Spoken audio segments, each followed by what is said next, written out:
berkumpul di tempat ini guna mengadakan diskusi bersama. Tak lupa pula salawat serta salam kita haturkan kepada junjungan terbesar kita Nabi Muhammad SAW yang telah memperjuangkan Islam dan zaman kegelapan hingga zaman terang benderang saat ini.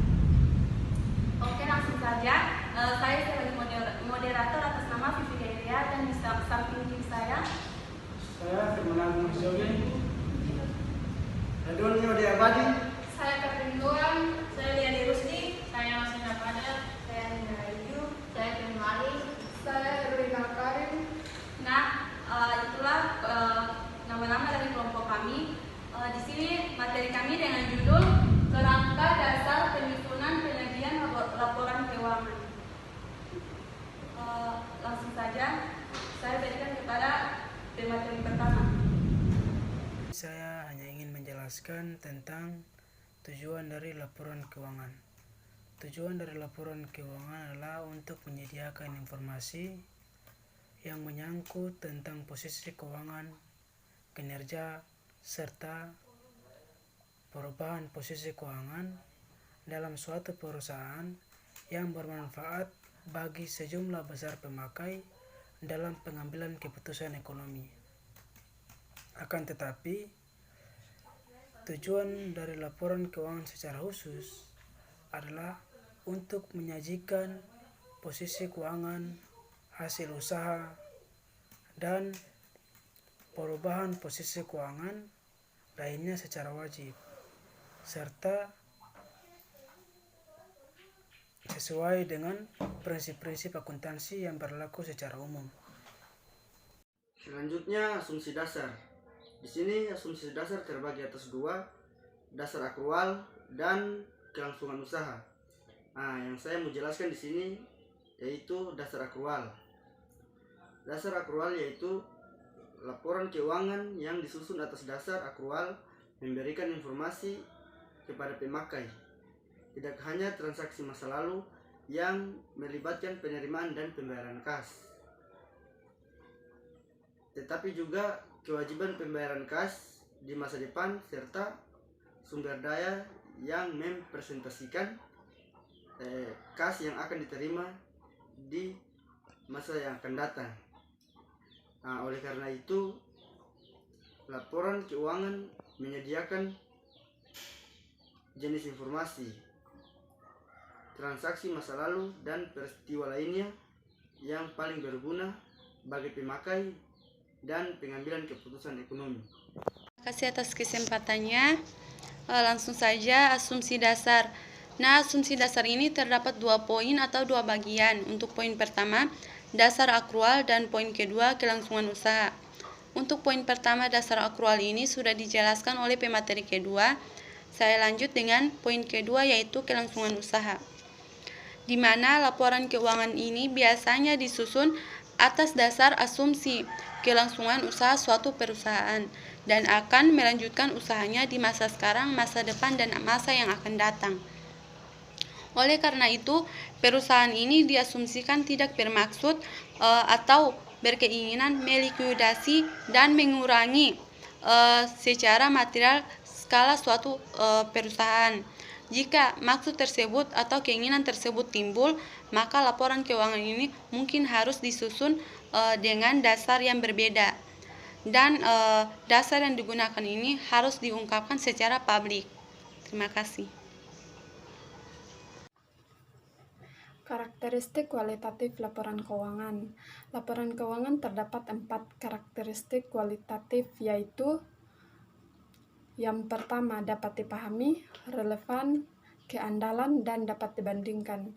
Dapat dipahami yaitu kualitas sangat penting. Informasi yang ditampung dalam laporan keuangan adalah kemudahannya untuk segera dapat dipahami oleh pemakai. Untuk maksud ini, pemakai diasumsikan memiliki pengetahuan yang memadai tentang aktivitas ekonomi dan bisnis, akuntansi, serta kemauan untuk mempelajari informasi dengan ketekunan yang wajar. Yang kedua, relevan. Relevan yaitu agar bermanfaat. Informasi harus relevan untuk memenuhi kebutuhan pemakai dalam proses pengambilan keputusan. Informasi memiliki kualitas relevan kalau dapat mempengaruhi keputusan ekonomi pemakai dengan membantu mereka mengevaluasi peristiwa masa lalu, masa kini, atau masa depan, menegaskan atau mengoreksi hasil evaluasi mereka di masa lalu. Selanjutnya, keandalan. Agar bermanfaat, informasi juga harus andal. Informasi memiliki kualitas andal jika bebas dari pengertian yang menyesatkan, kesalahan yang material, dan dapat diandalkan pemakaian sebagai penyajian yang tulus atau jujur dari yang seharusnya disajikan atau secara wajar diharapkan dapat disajikan. Informasi mungkin relevan, tetapi jika hakikat atau penyajian tidak dapat diandalkan, maka penggunaan informasi tersebut secara potensial dapat menyesatkan. Ya, baik, selanjutnya dapat dibandingkan. Pemakai harus dapat memperbandingkan laporan keuangan perusahaan antar periode untuk mengidentifikasi kecenderungan (tren), posisi dan kinerja keuangan. Pemakai harus dapat memperbandingkan laporan keuangan antar perusahaan untuk mengevaluasi posisi keuangan, kinerja, serta perubahan posisi keuangan secara relatif. Oke, baik, selanjutnya itu unsur laporan keuangan. Nah, unsur yang berkaitan secara langsung dengan pengukuran posisi keuangan dibagi menjadi 3, yaitu yang pertama aktiva, kewajiban, dan ekuitas. Nah, di mana aktiva adalah sumber daya yang dikuasai oleh perusahaan sebagai akibat dari peristiwa masa lalu dan dari mana manfaat ekonomi di masa depan diharapkan akan diperoleh perusahaan. Yang kedua yaitu kewajiban. Kewajiban merupakan hutang perusahaan masa kini yang timbul dari peristiwa masa lalu. Penyelesaiannya diharapkan mengakibatkan arus keluar dari sumber daya perusahaan yang mengandung manfaat ekonomi. Yang ketiga yaitu ekuitas. Ekuitas adalah hak residual atas aktiva perusahaan setelah dikurangi semua kewajiban. Nah, adapun juga kinerja. Kinerja di sini yaitu penghasilan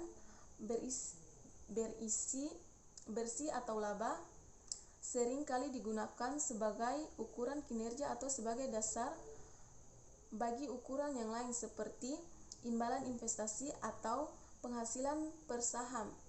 Nah, adapun penghasilan. Nah, penghasilan meliputi baik pendapatan, keuntungan, pendapatan timbul dari pelaksanaan aktivitas perusahaan yang biasa dikenal dengan sebutan yang berbeda seperti penjualan, jasa, bunga, dividen, royalti, dan sewa. Nah, adapun beban. Nah, beban di sini itu seperti kita lihat bersama yaitu pengorbanan yang dilakukan perusahaan untuk mendapatkan hasil atau laba. Selanjutnya yaitu penyesuaian pemeliharaan modal